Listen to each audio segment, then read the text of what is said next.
Continuamos hoy, amigo oyente, nuestro viaje por el libro del profeta Miqueas.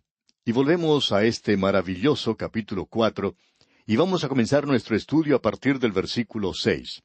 Hemos podido apreciar en este capítulo 4 que el tema ha cambiado.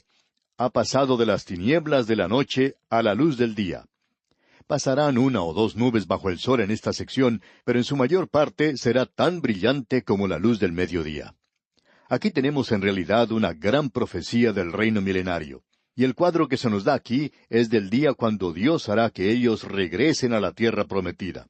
Miqueas va a presentar esto de una manera muy clara en esta sección que comienza aquí con el versículo 6. Y hasta este punto llegamos en nuestro programa anterior. Leamos entonces este versículo 6. Dice, en aquel día, y aquí volvemos a tener esta otra referencia a los postreros días, el día de Jehová. Eso lo pudimos apreciar allá en el libro de Oseas. Vimos que el primero de los profetas que escribieron, así como todos los demás profetas mayores, utilizaron ese término. El día de Jehová es un término específico y comienza con la gran tribulación, con la noche, de la misma manera en que este libro comenzó con la oscuridad o tinieblas del juicio, y luego avanza hacia la luz de un nuevo día, ese día milenario que amanecerá sobre esta tierra. Leamos una vez más el versículo 6.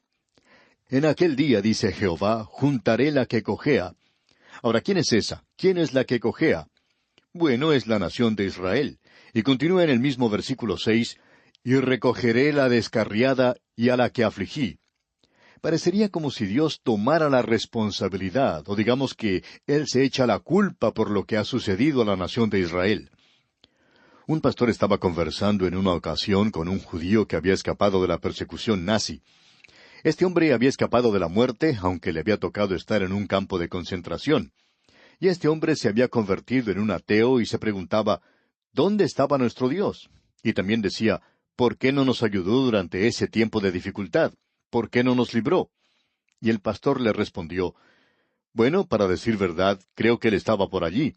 Quizá a usted le guste acusarle por lo que le ha sucedido. Y este hombre le respondió, por cierto que lo hago. Si existe un Dios, él tendría que haber respondido. Y el pastor le dijo, no, señor, ustedes ya han tenido la oportunidad y mucho antes que nosotros. Porque cuando ustedes tuvieron un conocimiento del Dios vivo y verdadero de todas las naciones, nuestra propia gente, nuestros antepasados, eran paganos, algunos vivían en tribus. Esta gente era ignorante, atea, cuando ustedes ya tenían la luz. Algunos de ustedes llevaron esa luz a nuestro propio pueblo en aquellos días, por lo cual estamos muy agradecidos. Y el pastor continuó diciendo, en uno de sus propios libros, Dios presenta esto de una manera muy clara.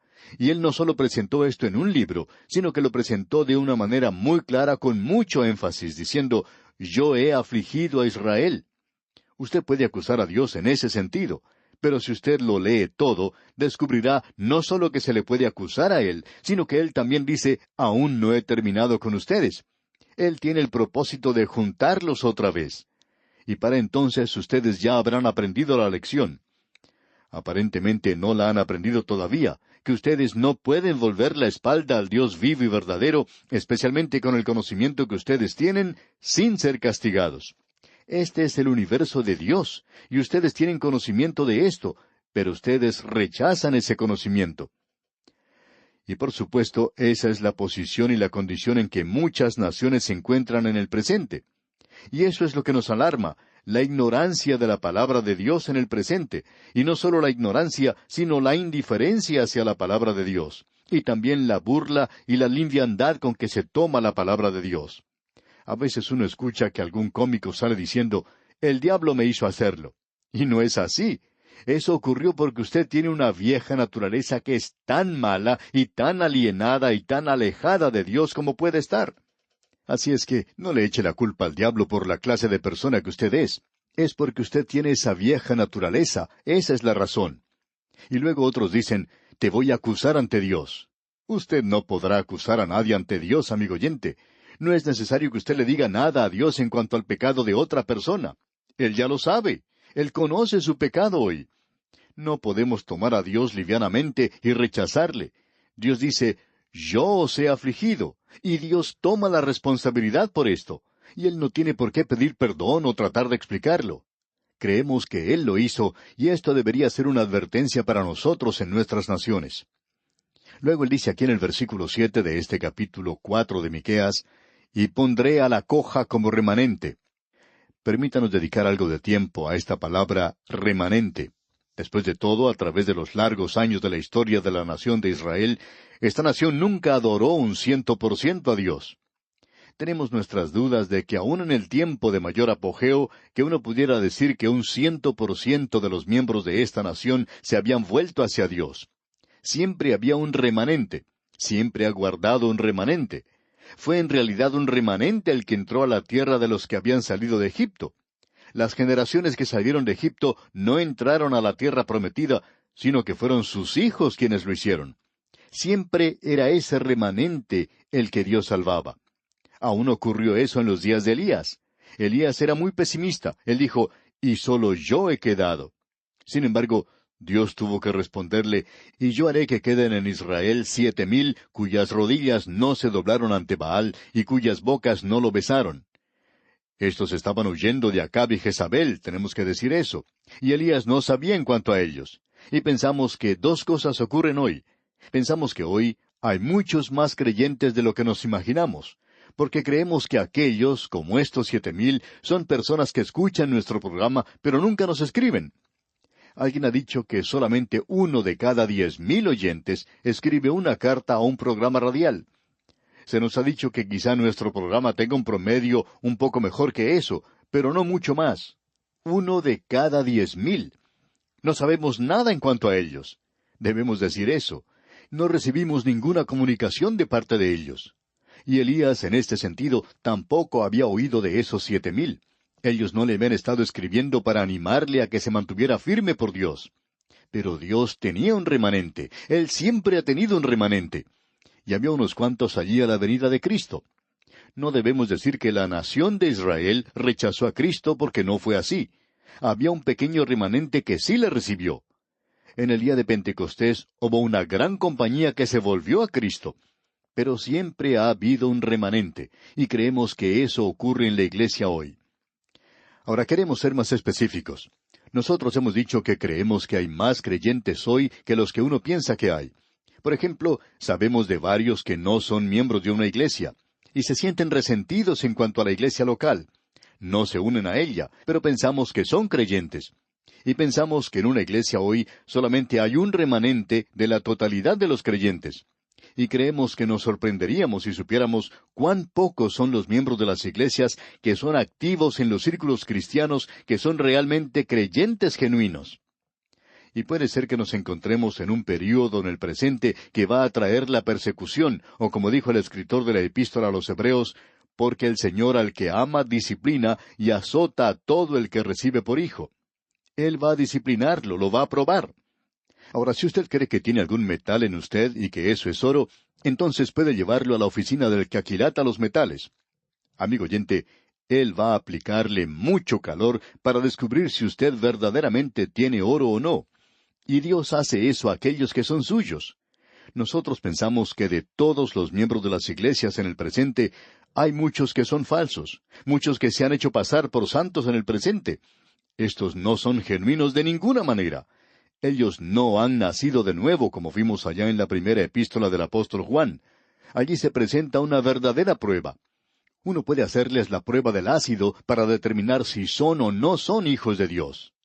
Dios, pues, tiene un remanente, y hay un remanente en la nación de Israel hoy, y pensamos que hay más creyentes en la nación de Israel que lo que nos podemos imaginar. Pero quizá usted no se entere de esto. Creemos que eso es lo que está sucediendo en muchos lugares. Opinamos que una de las cosas que está evitando que mucha gente se una a las iglesias son las acciones de algunos de los miembros de ellas. Creemos que es necesario que tengamos mucho cuidado, como miembros de una iglesia, de no cerrarle la puerta a algunos en el mismo instante en que estamos tratando de demostrar lo evangelísticos que somos, ya que de esa manera estamos cerrándole la puerta a muchos creyentes. Ahora, esta palabra remanente es una palabra muy importante en las Sagradas Escrituras, y esperamos que usted no pase demasiado rápido sobre ella. El versículo 7 de este capítulo 4 de Miqueas nos dice, «Y pondré a la coja como remanente, y a la descarriada como nación robusta, y Jehová reinará sobre ellos en el monte de Sión desde ahora y para siempre. Eso no ha sucedido aún. Como podemos apreciar, esta profecía no ha sido cumplida. Luego en el versículo 8 de este capítulo 4 de Miqueas leemos, «Y tú, oh torre del rebaño, fortaleza de la hija de Sión, hasta ti vendrá el señorío primero, el reino de la hija de Jerusalén». Ese reino todavía no ha venido. Si ellos están allí de regreso en el día de hoy, no están allí por el reino. Ellos no están allí por el período de la gran tribulación. Ahora aquí tenemos una nube que oscurece la luz del sol en este pasaje, y tenemos aquí lo que muchos creen es una cautividad babilónica. Hay otros que creen que la cautividad que se menciona es la de Egipto. Y aún hay otros que piensan que esto tiene que ver con algo que aún está en el futuro, y no ha sido cumplido. Bien, nosotros pensamos que esta es una profecía específica. Por tanto, tenemos que observarla. Leamos el versículo 9. Ahora, ¿por qué gritas tanto? ¿No hay rey en ti? ¿Pereció tu consejero que te ha tomado dolor como de mujer de parto? Esto para nosotros es definitivamente un cuadro de la cautividad babilónica, y Miqueas lo deja en claro en el siguiente versículo, y creemos que debemos leerlo también, el versículo 10. Duélete y gime, hija de Sión, como mujer que está de parto, porque ahora saldrás de la ciudad y morarás en el campo, y llegarás hasta Babilonia. Allí serás librada, allí te redimirá Jehová de la mano de tus enemigos. Ahora nosotros pensamos que es demasiado específico esto aquí para referirse a cualquier otra cosa que no sea la cautividad en Babilonia, que se aproximaba contra el reino del sur. Él la llama hija de Sión. Esto lo presenta claramente como el reino del sur. Pero lo que nos interesa aquí es la terminología utilizada. Se presenta aquí esta expresión, te ha tomado dolor como mujer de parto. No podemos hablar de esto como experiencia propia. La mitad de la familia humana no sabe lo que es pasar por estos dolores, es decir, la de tener dolores de parto. Solo la hembra de las especies conoce en cuanto a esto. Todo lo que yo puedo saber es por la experiencia que ha pasado mi propia esposa y por lo que me dicen los demás, que estos dolores son algo terrible. Y esto es algo que en realidad una persona no puede aguantar por mucho tiempo. Tiene que ser algo temporal. No puede durar para siempre. Ahora, esa es la razón por la cual el período de la gran tribulación es una experiencia breve. Esta es una de las figuras retóricas que se utilizan en cuanto a aquello que vendrá en el futuro. La cautividad babilónica presenta un pequeño bosquejo de esto. Es como un pequeño cuadro de lo que vendrá sobre la tierra, y la cautividad babilónica es una advertencia. Dios ha presentado muchas ilustraciones a través de su palabra en cuanto a los eventos futuros. Estos son eventos históricos que tienen un mensaje, y Dios presenta esto por medio de la historia para que nosotros vengamos y captemos el mensaje que Él está dando. Y el cuadro aquí es aquel cuando Nabucodonosor se apoderó de Jerusalén, y éste en realidad llegó 3 veces a la ciudad, y finalmente la arrasó, la quemó, destruyó el área del templo, y no dejó piedra sobre piedra, sino que dejó todo en completa ruina. Así es que todo esto se describe aquí como los dolores que sufre una mujer de parto. Esto tiene que ser un período breve, de otra manera, la nación no va a existir. No puede continuar para siempre porque no podría soportarlo. Sería demasiado horrible, sería terrible. Y esa es la razón por la cual el período de la gran tribulación tiene que ser un período breve. El Señor Jesucristo expresó eso de una manera muy clara allá en el Evangelio según San Mateo, capítulo 4, versículo 22. Él dijo, «Y si aquellos días no fuesen acortados, nadie sería salvo». Ninguno podría soportar eso. Pero Él dice que ya que esos días serán acortados, entonces habrá aquellos que van a poder pasar ese período. Y nuevamente tenemos un remanente de 144,000 que han sido sellados al principio de la tribulación. Los podemos ver al final de la gran tribulación allá en el monte Sión. Ellos pasaron a través de todo esto. Todos ellos pasaron por eso. Y no solo tenía él 100 ovejas, y una se perdió y quedó con 99, sino que comenzó con 144,000 y llegó al final con 144,000, y no con 143,999. De paso diremos que esto es algo que nos da mucho ánimo. Luego Miqueas pasa a otra sección. A causa de esto, él sigue avanzando y comienza a hablar ahora de aquello que vendrá en el futuro lejano. Y eso es por supuesto el tiempo de la gran tribulación. Eso se relacionará específicamente con la última guerra, no la batalla de Armagedón, sino la guerra de Armagedón. Leamos el versículo 11 de este capítulo 4 de Miqueas. Pero ahora se han juntado muchas naciones contra ti, y dicen, sea profanada, y vean nuestros ojos su deseo en Sión. Y él se aparta inmediatamente de los babilonios, porque aquí hay muchas naciones que se presentan contra la nación de Israel. Y la otra era nada más que Babilonia. Babilonia solamente se menciona. Así es que tenemos aquí algo diferente. Luego en el versículo 12 dice, Mas ellos no conocieron los pensamientos de Jehová, ni entendieron su consejo, por lo cual los juntó como gavillas en la era. Ellos se están presentando contra el pueblo de Dios. Entonces llevan a cabo este sitio mundial contra Jerusalén. Esto hace que Jerusalén llegue a ser el punto central del mundo, o sea, hacia donde se vuelca toda la atención mundial en esos días. Y eso se menciona en otra parte de las Escrituras también, allá en Joel capítulo 3, y no hemos llegado aún a Zacarías, pero también allí lo veremos. Se menciona asimismo en Ezequiel capítulos 38 y 39. Así es que las naciones del mundo bajarán contra este pueblo. Esto es en la época de la gran tribulación y durante la guerra de Armagedón. Y ellos no saben lo que Dios va a hacer.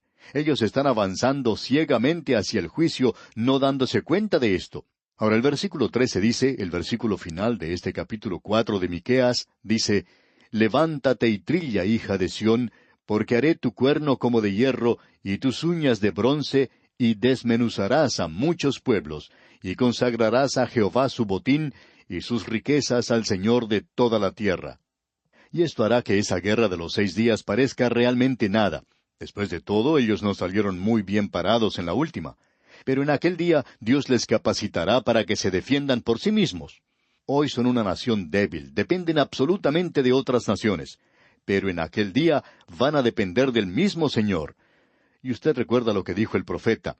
Nuestra ayuda no viene del norte, o sea, no viene de esa gran potencia del norte o del sur, no viene de Egipto, ni del oeste, no viene de Europa o de los Estados Unidos, ni del este, de China o de los países árabes, sino que nuestra ayuda viene del Señor, el Creador de los cielos y la tierra. Y esto mira hacia el futuro, hacia aquel día y hacia aquella hora de la guerra que concluye el período de la gran tribulación, la guerra de Armagedón. Y con esto, amigo oyente, concluimos el capítulo 4 de Miqueas. Dios mediante, en nuestro próximo programa, comenzaremos nuestro estudio del capítulo 5. Que Dios le bendiga en forma portentosa es nuestra ferviente oración.